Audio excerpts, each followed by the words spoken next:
What's up, guys? So I just finished filming my video unboxing and giving you an overview of the Longines Legend Diver, and now I'm just going to give a quick overview video or instruction video of how to size the strap. This is a rubber strap and you're supposed to cut it to size.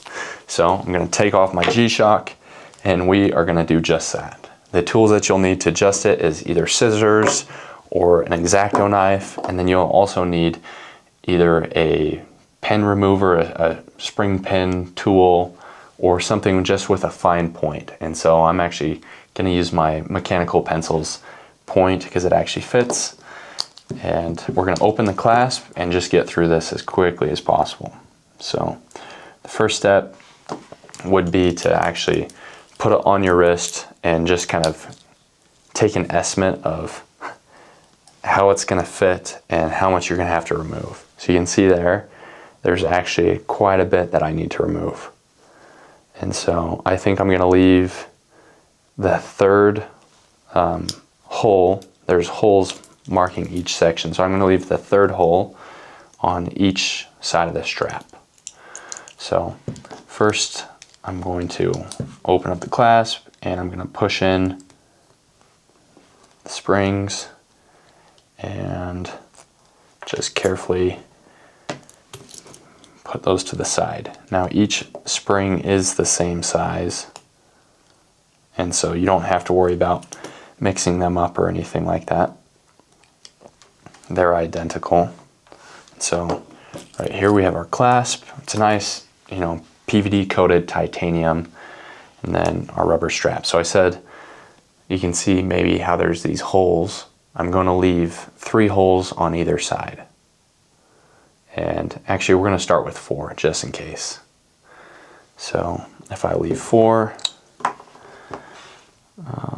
1, 2, 3, 4, that means I need to cut right there.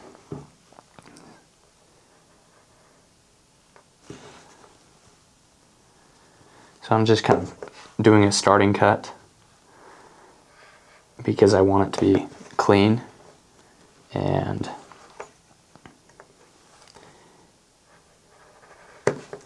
another one, and this is actually pretty good rubber. This is stronger than I thought it would be, so I might change to the scissors here. We will see. And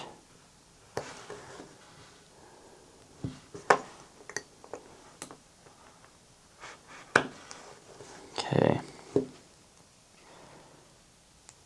I'm actually just gonna go ahead and rip that off. So we got one side cut, and so far looking good.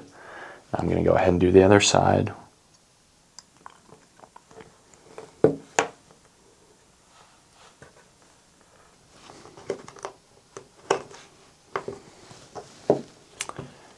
Okie doke. So now I'm just gonna put the watch back together again, and this will help us see if I have the right length or not. It's also important to note that this has a quick adjustment, and I moved this to the shortest distance. That way I can lengthen it easily if I need to and if I accidentally overcut. Because once you cut, you can't add back that length. So it's just a good plan to try and keep as much length as you possibly can.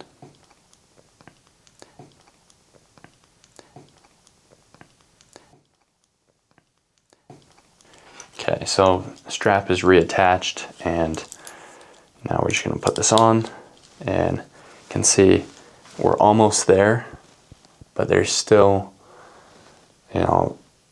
at least another length that I need to cut on each side. And it's good to keep it symmetrical because you want the clasp to be centered in your wrist. So we're going to just repeat the process here. You can go ahead and pop out the pins, removing this clasp, and we're going to cut it again.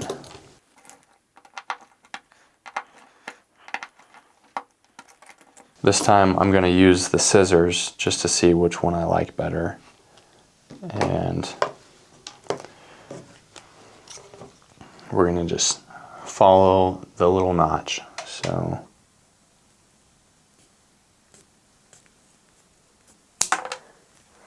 okay, that was a good clean cut.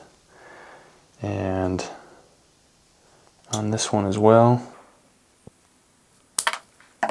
a little bit more uneven, but even if your cut is a little crooked, it's going to hide pretty well. So we'll see if this works.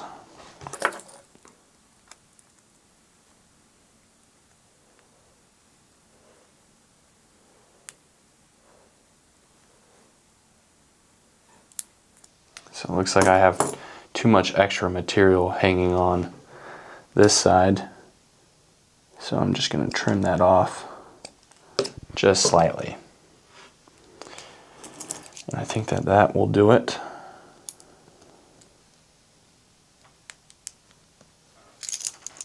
Okay. Now it should be noted that you could take this and have this done by any jeweler, but sizing a rubber strap is kind of something that you can do at home. So I don't see any reason to waste time in a jeweler or to have Longines do this when you can just do it yourself. So we are almost there. There's just a little bit more of a gap still left. So the watch feels secure. But the thing is, I know that with time and a little bit of tension, this watch is actually going to relax. I mean, the strap is going to relax and shape to my wrist, and so I don't want it to be that loose. I think I'm going to do one more, and we're going to do it on the front side, and then we'll see where that gets us. Okay, we're taking smaller sections now because we're running out of room for errors, and that's a good idea. You know, bite off a little bit at first and then do a little bit more and then a little bit more. Okay. There we go. I really hope that this is the last cut that I have to make, but it's better to go slow.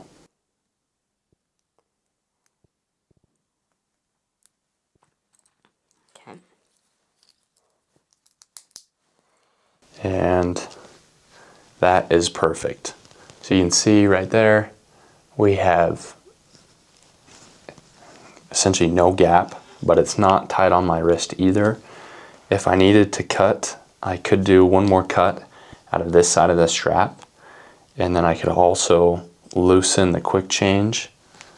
But where it's at right now feels amazing, and I'm actually thrilled with this watch. You know, if you watched my unboxing and overview video, maybe it didn't seem like I was that excited about it, but now that I have it actually on wrist, properly sized, I am excited. As I should be, because now that I've cut this strap, I can't return this watch. So thank you guys for watching. That's how it's done. Cut it in small pieces and go carefully. Thank you guys for watching. I hope it was helpful, and I will see you in the next one.